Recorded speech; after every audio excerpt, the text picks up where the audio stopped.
Hi everyone, నా పేరు Nanda and welcome to my channel Nanda's journey. ఈ రోజు మనం తుల్జాపూర్ తుల్జా భవానీ ఆలయాన్ని సందర్శిద్దాం. ఈ వీడియోలో తుల్జాపూర్ ఎక్కడ ఉంది, మన తెలుగు రాష్ట్రాల నుంచి తుల్జాపూర్ ఎలా చేరుకోవాలి, తుల్జాపూర్ లో ఎక్కడ స్టే చేయాలి, తుల్జా భవానీ ఆలయం యొక్క చరిత్ర ఏంటి, ఛత్రపతి శివాజీకి ఈ ఆలయానికి ఉన్న సంబంధం ఏంటి, ఈ ట్రిప్ కి కావాల్సిన బడ్జెట్ ఎంత, ఈ విషయాలన్నీ డీటెయిల్డ్ గా 1 by 1 తెలుసుకుందాం రండి. నేను కొల్హాపూర్ నుంచి పండరీపురం వెళ్లి పండరీపురం నుంచి తుల్జాపూర్ వెళ్తున్నాను. ఇది పండరీపురం బస్టాండ్. పండరీపురం నుంచి తుల్జాపూర్ 115 కిలోమీటర్లు ఉంటుంది. పండరీపురం నుంచి తుల్జాపూర్ కి డైరెక్ట్ బస్సెస్ అందుబాటులో ఉన్నాయి. ఒకవేళ మీకు డైరెక్ట్ బస్ దొరకకపోతే పండరీపురం నుంచి సోలాపూర్ వెళ్లి సోలాపూర్ నుంచి మరో బస్సులో తుల్జాపూర్ వెళ్ళొచ్చు. నేను పండరీపురం నుంచి సోలాపూర్ వెళ్తున్నాను. ఇది 75 కిలోమీటర్లు ఉంటుంది. టికెట్ కాస్ట్ 104 రూపాయలు. జర్నీ 1.5 గంట పడుతుంది.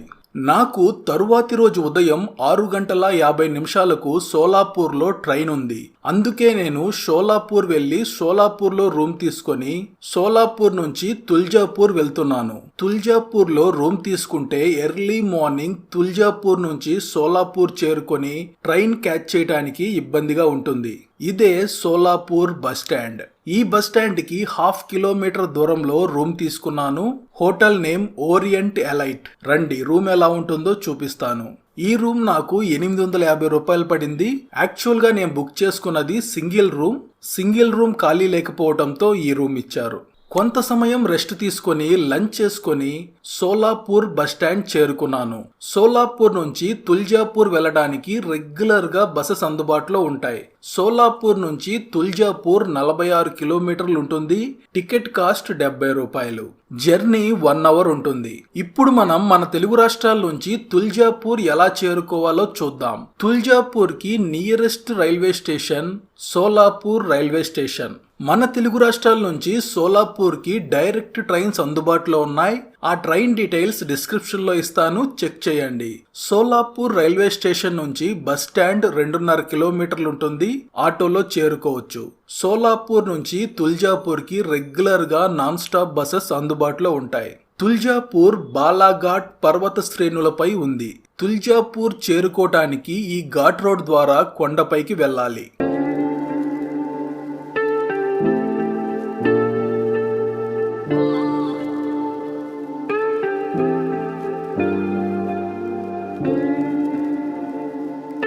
సాయంత్రం 4:30 గంటలకు తుల్జాపూర్ చేరుకున్నాను.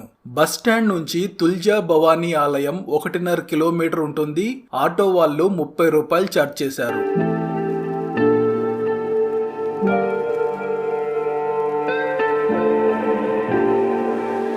ఆలయానికి వెళ్లే మార్గంలో 2 వైపులా షాప్స్ ఉన్నాయి.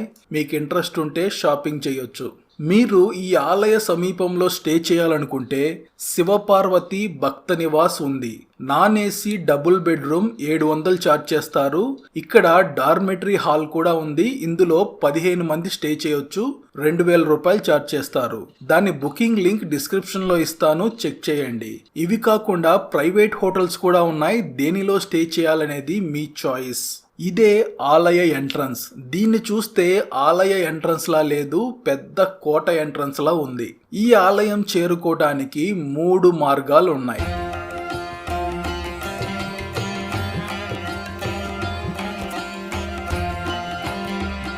ప్రస్తుతం ఆలయం లోపలికి లిమిటెడ్ మెంబర్స్ ని మాత్రమే అలో చేస్తున్నారు.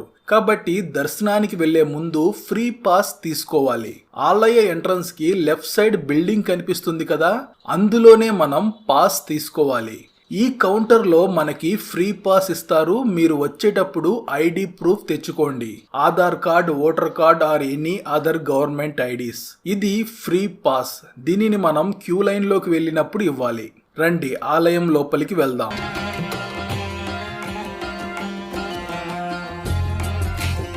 ఇలా మనం లోపలికి వస్తాం.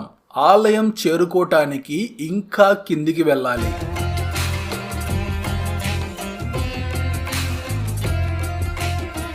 ఆలయానికి వెళ్లే ముందు ఒక చిన్న కోనేరు ఉంది. ఇక్కడ చాలా మంది భక్తులు స్నానాలు కూడా చేస్తున్నారు. కాకపోతే నీళ్లు చాలా దారుణంగా ఉన్నాయి. ఇక్కడ వాచ్మెన్ చెప్పింది ఏంటంటే ప్రతిరోజు ఉదయం క్లీన్ గా ఫ్రెష్ వాటర్ నింపుతారట. సాయంత్రానికి ఇలా తయారవుతున్నాయి. తరువాత ఇక్కడి నుంచి ఇలా నేరుగా వెళ్తే ఆలయ ప్రాంగణం చేరుకుంటాం. ఈ పక్కనున్న క్యూ లైన్లో వెళ్తే గోముఖ్ తీర్థం దర్శించుకొని ఆలయం లోపలికి వెళ్ళొచ్చు. ఈ మెట్లు దిగి కిందకు వెళితే గోముఖ్ తీర్థం కనిపిస్తుంది. ఈ నీటిలో మీ పాదాలు శుభ్రపరుచుకొని తలపై నీళ్లు చల్లుకొని ఈ నీటితో నందికి ఎదురుగా ఉన్న శివలింగాన్ని అభిషేకించుకోవచ్చు. ఈ నీటిని ఇక్కడి భక్తులు గంగా జలంతో సమానంగా భావిస్తారు. రండి, ఇప్పుడు మనం ఆలయం లోపలికి వెళ్దాం. ఆలయ ద్వారానికి ఎడమవైపు వినాయకుని ఆలయం ఉంటుంది, దర్శించుకోండి.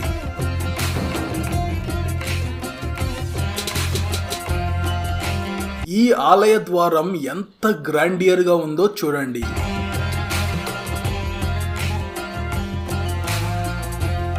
ఈ ద్వారం గుండా మెట్లు దిగుతూ కిందకి వెళితే ఆలయ ప్రాంగణం చేరుకుంటాం.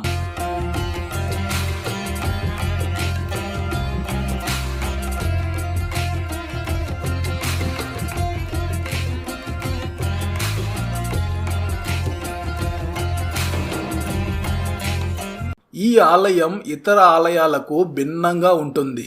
మనకి ఒక పెద్ద కోటలోకి ప్రవేశిస్తున్న అనుభూతి కలుగుతుంది. ఇప్పుడు మనం ఈ ఆలయం చుట్టూ ఉన్న పరిసరాలను చూస్తూ ఆలయం యొక్క విశిష్టత మరియు చరిత్ర గురించి తెలుసుకుందాం. ఆలయం చూడగానే పారవస్యానికి లోనవుతారు. ఎత్తైన ప్రాకారాలతో రాతి కట్టడాలతో ఓ కోటలోకి అడుగు పెడుతున్న అనుభూతి కలుగుతుంది. తుల్జా భవాని కొన్ని యుగాలుగా భక్తులకు కులదేవతగా ఉంది. కన్యాకుమారి నుంచి హిమాలయాల వరకు ఎంతో మంది ఆమెను కొలిచిన వారే. కృతయుగంలో అనుభూతి, త్రేతాయుగంలో శ్రీరామచంద్రమూర్తి, కలియుగంలో ఛత్రపతి శివాజీ ఆమె ఆదరణకు పాత్రులైనట్టు తరతరాలుగా చెప్పుకుంటున్నారు. స్కంద పురాణంలో తుల్జా భవాని తొలి అవతారానికి సంబంధించిన ప్రస్తావన ఉంది. కృతయుగంలో ముని కర్దమ భార్య అనుభూతి యమునాచల్లో దీర్ఘ తపస్సు చేయసాగింది.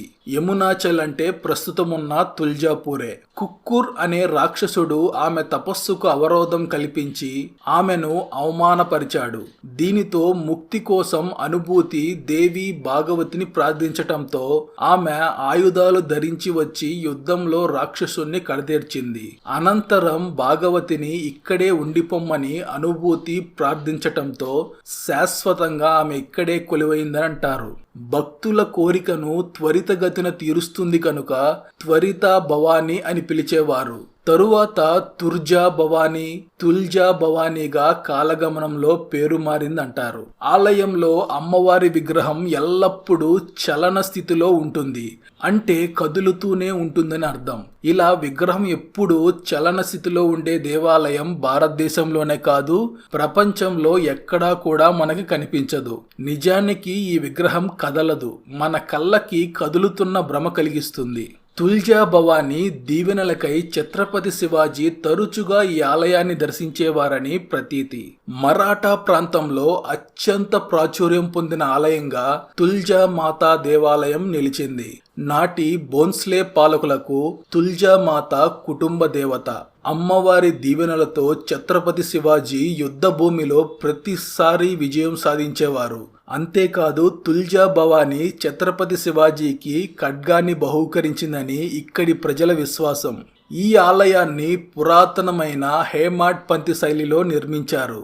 చారిత్రక పురావస్తు శాఖల అంచనా ప్రకారం ఈ ఆలయం రాష్ట్రకూట్లు లేదా యాదవుల కాలం నాటిదని అంటారు. ఈ చుట్టూ ఉన్న కోట గోడలను నిర్మించింది ఛత్రపతి శివాజీ. ఆ వెనుక గోపురం కనిపిస్తుంది కదా, ఆ ప్రదేశంలోనే తుల్జా భవాని అమ్మవారు ఉంటారు. దర్శనం చేసుకున్న వాళ్ళు ఇలా బయటికి వస్తారు. దర్శనానికి వెళ్లే వాళ్ళు మాత్రం చుట్టూ తిరిగి రావాలి. 3 అంతస్తులు పైకి వెళ్లి మళ్ళీ కిందకి దిగి ఆలయంలోకి వస్తాం. లోపల కెమెరా అలౌ లేదు, అందుకే చూపించట్లేదు. నా దర్శనం పూర్తయింది. ఇంతటితో మన తుల్జా భవాని యాత్ర పూర్తయింది. దర్శనమయ్యాక ఆటోలో తుల్జాపూర్ బస్టాండ్ చేరుకున్నాను. తుల్జాపూర్ నుంచి బస్సులో షోలాపూర్ చేరుకొని నైట్ షోలాపూర్లో స్టే చేసి తరువాతి రోజు ఉదయం షోలాపూర్ రైల్వే స్టేషన్లో ట్రైన్ ఎక్కి నా హోమ్ టౌన్ చేరుకున్నాను. ఈ ట్రిప్ బడ్జెట్ డీటెయిల్స్ క్లియర్గా డిస్క్రిప్షన్లో ఇచ్చాను, చెక్ చేయండి. ఈ వీడియోకి సంబంధించి మీకు ఏదైనా డౌట్స్ ఉంటే కమెంట్ సెక్షన్లో కమెంట్ చేయండి, రిప్లై ఇస్తాను. ఈ వీడియో మీకు నచ్చితే లైక్ చేయండి, షేర్ చేయండి, సబ్స్క్రైబ్ చేసుకోండి. బెల్ ఐకాన్ ప్రెస్ చేయడం మర్చిపోవద్దు.